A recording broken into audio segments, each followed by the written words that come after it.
আসসালামু আলাইকুম। নতুন রেসিপিতে সবাইকে ওয়েলকাম করছি। নতুন আরেকটি ভিডিও নিয়ে আবারও চলে আসলাম। তো আজকে আমি দুটো রেসিপি করব।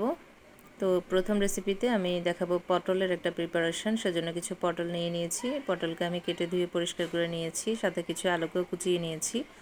আজকে পটলগুলোকে এভাবে কুচিয়ে নিয়েছি কারণ আমি পটল ভাজির একটা রেসিপি শুরুতে শেয়ার করব। তো এর পরবর্তী রেসিপিটা কি হবে সেটা আপনারা আমার সঙ্গে থাকুন এবং দেখতে থাকুন। আসলে বিস্তারিতভাবে ওভাবে বলার মতো মানসিকতা এতেই আজকে নেই। দেশের চলমান পরিস্থিতিতে মনটা অনেক ভারাক্রান্ত হয়ে আছে। আমাদের কচি কচি কোমলমতি শিক্ষার্থীরা অনেক বেশি কষ্টের মধ্যে দিয়ে যাচ্ছে। তারা অনেক বেশি আসলে যন্ত্রণার মধ্যে দিয়ে যাচ্ছে। তো আমরা সবাই মিলে সেসব শিক্ষার্থীদের জন্য দোয়া করি। আল্লাহ যেন তাদের হেফাজত করেন, জানমালের নিরাপত্তা বিধান করেন। আর কোনো মায়ের বুক যাতে খালি না হয়, সবাই সেজন্য দোয়া করবেন। কচি কচি শিক্ষার্থীরা তারা না খেয়ে না ঘুমিয়ে নিজেদের জীবনের পরোয়া না করে রাস্তায় রাস্তায় ঘুরে বেড়াচ্ছে তাদের আন্দোলনের জন্য, তাদের দাবি আদায়ের জন্য। তো আমরা আশা করব সরকার তাদের প্রতি সহৃদয় দৃষ্টি জ্ঞাপন করবেন, তাদের চাওয়া পাওয়াগুলো পূরণ করার চেষ্টা করবেন। কারণ এইসব কোমলমতি শিক্ষার্থীরাই হচ্ছে আমাদের দেশের ভবিষ্যতের কাণ্ডারি। ভবিষ্যতে তারাই আমাদের দেশকে সামনের দিকে এগিয়ে নিয়ে যাবে, আমাদের দেশকে নেতৃত্ব দিবেন। তো সেসব কথা চিন্তা করে, আমাদের ভবিষ্যতের কথা চিন্তা করে অবশ্যই সরকার বিবেচনা করবেন ওদের দাবির কথা, তাদের চাওয়া পাওয়ার কথা। তাদের প্রতি কঠোর না হয়ে সহৃদয়বান হবেন, সেটাই আশা করছি। তো অনেক বেশি আসলে কষ্ট লাগছে যেসব শিক্ষার্থীরা অলরেডি শহীদ হয়েছেন।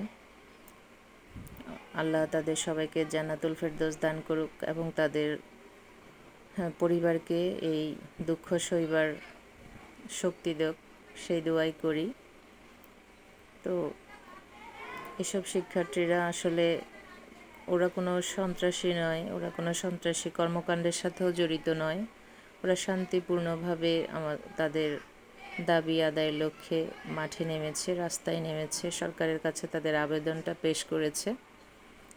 তো সেটা সরকার উচিত ছিল সুন্দর মতো মন দিয়ে শোনা এবং বিবেচনা করা, ওদের দাবিটা যৌক্তিক কিনা সেটা যাচাই বাছাই করা। সেটা না করে পাখির মতো যেভাবে পুলিশ ওদের উপর গুলি চালাচ্ছে, সেটা অবশ্যই দুর্ভাগ্যজনক আমাদের দেশের জন্য। আমাদের দেশের ভবিষ্যতের কাণ্ডারি যারা, তাদেরকে এভাবে নির্যাতন, এটা আসলে চোখের সামনে দেখা যায় না। যতবারই দেখছি ততবারই আসলে মনটা অনেক বেশি ভারাক্রান্ত হয়ে যাচ্ছে। যেসব রক্তাক্ত কোমলমতি শিক্ষার্থীদেরকে দেখছি রাস্তায় পড়ে আছে, তাদের দেখে আসলে ঠিক থাকা যায় না। মনটা অনেক অনেক বেশি কষ্টে জর্জরিত হয়ে আছে। তো শুধু মনে হচ্ছে তাদের জন্য আসলে আমরা কিছুই করতে পারছি না। আমরা বাসায় বসে আছি আর শুধু চেয়ে চেয়ে দেখছি তাদের মৃত্যুটা।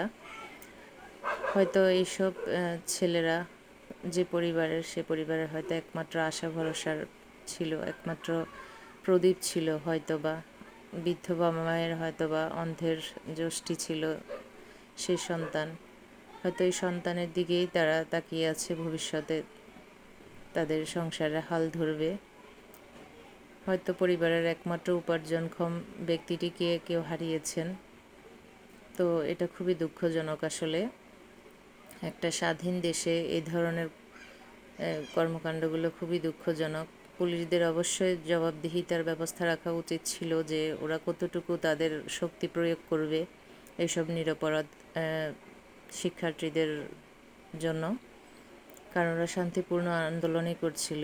আর আমরা দেখতে পেয়েছি আসলে কিছু শিক্ষার্থী একেবারেই নিরস্ত্র, তারা কোনো প্রকার উস্কানিমূলক কিছু করছে না, তারা কোনো অস্ত্র হাতে নিয়েও দাঁড়িয়ে নেই, তারপরেও তাদেরকে নির্বিচারে গুলি করা হচ্ছে। এটা আসলে খুবই দুঃখজনক। একটা স্বাধীন দেশের ক্ষেত্রে মনে হচ্ছে যেন আমরা যারা ৭১ দেখিনি তারা নতুন করে ৭১ ফিল করছি, এই ধরনেরই মনে হচ্ছিল।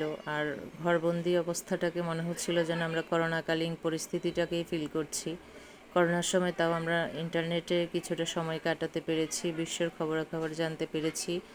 এখন বর্তমান যে অবস্থা সেটাও করা যাচ্ছে না, নিজেকে খুবই মানে বন্দি মনে হচ্ছিল। উদ্বিগ্ন ছিলাম অনেক বেশি সারা দেশের এই পরিস্থিতি দেখে, কি হবে আমাদের দেশের ভবিষ্যৎ, কি হবে আমাদের বর্তমান পরিস্থিতি। তো সবাই সবার জন্য সব জায়গা থেকে দোয়া করবেন, এছাড়া তো আমাদের আসলে আর কিছুই করার নেই। যেসব সন্তানরা মাঠে রয়েছেন তারা অবশ্যই নিজেদেরকে সেভ রেখে চলার চেষ্টা করবেন। আর সবাই সেসব শিক্ষার্থীদের জন্য দোয়া করব আমরা সবাই মিলে। আল্লাহ সবাইকে ভালো রাখুক, সুস্থ রাখুক, হেফাজতে রাখুক, এই দোয়া করে আজকের মতো এখানেই বিদায় নিচ্ছি। আল্লাহ হাফেজ, আসসালামু আলাইকুম।